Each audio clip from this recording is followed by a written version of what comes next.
Here is the 13th 3 minutes narrative segment of the Eternal Griot, Tales of the Seven-Eyed Calabash. Part 13, The River That Forgot Its Name. Chapter 1, The Silent Current. In a land where maps ended and stars changed places, there was a river that flowed without sound, memory, or name. It ran clear and deep through the valley of Anacoba, yet none dared speak its name, not because they didn't know it, but because it had none. The elders said it was once a mighty god's child, a river that sang every night until it heard its own voice curse a kingdom. From that moment, it forgot itself, and the world forgot it too.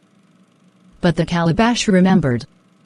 Its surface rippled, and the fifth eye glowed. Chapter 2, The Griot Who could not drink. Amire reached the river and bent to drink, but the water refused him. It flowed away from his hands. He placed the calabash beside it, and a voice rose, not in language, but in sorrow. Greater than you seek my truth, but truth without memory is a sword without hilt. At the riverbank sat a woman with moss in her hair and glassy eyes. Her name was Aduke, and she claimed to be the river's last priestess. She had been 17 for 200 years. She said the river's name could be found only by those who had forgotten themselves and survived. Chapter 3, The Village of Lost Namaste traveled upstream to the village of Anuyu, where everyone was called you. Children didn't answer to names, only to tones. Graves bore no markings. Songs had no titles. The people lived in a state of gentle confusion. No pride. No ambition. No grief. Only peace. Aduke whispered, they drank too much from the nameless river. And now they flowed through life without story.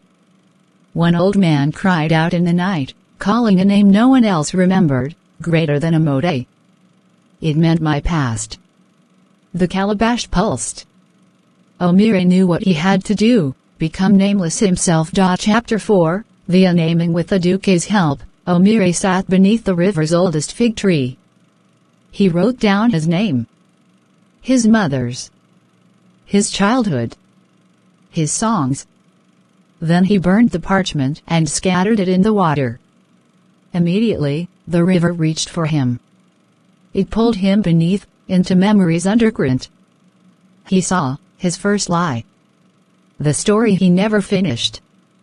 The face of a girl he'd loved before he ever became a griot. The water whispered, greater than you remember what the world forgot. Now ask me who I am. Omire answered with no words, only a hum, the melody of a child's lullaby, one he'd heard before names mattered. Chapter 5, The Name Returned. River trembled. Storms gathered. Then, a whisper echoed through the valley, Ayama. The river that mourns and remembers. With its name returned, the river rose, clearer, deeper, filled with the voices of the forgotten. Those who had once lost their identities wept as their names rushed back like rain.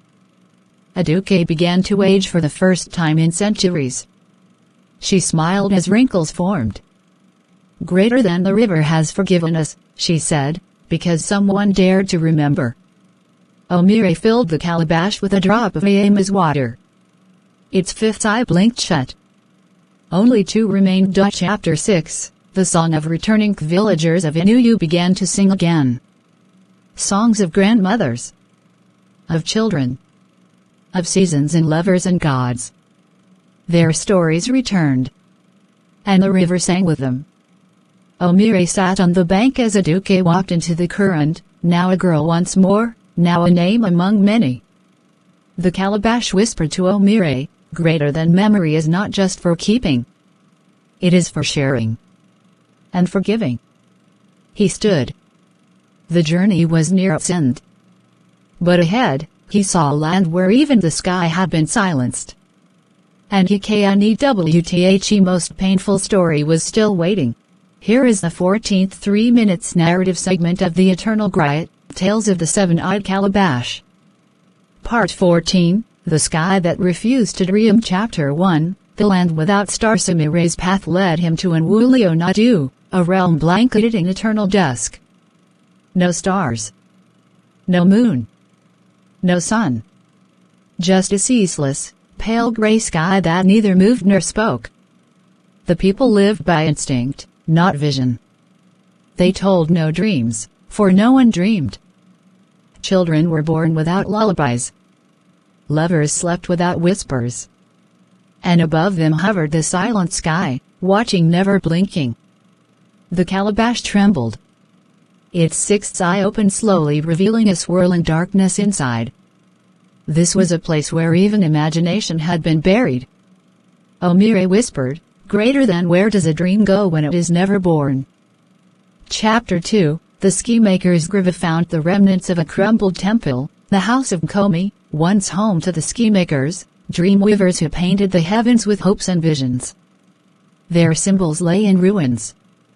The last ski maker had died unnamed, casting his final breath into the clouds and sealing the sky in silence. All dreams had once flowed upward to feed the stars. Now, they starved. Omire met an old woman named Meku, who spoke in riddles only when asleep. Her mind, like a cracked mirror, reflected what the sky once dreamed.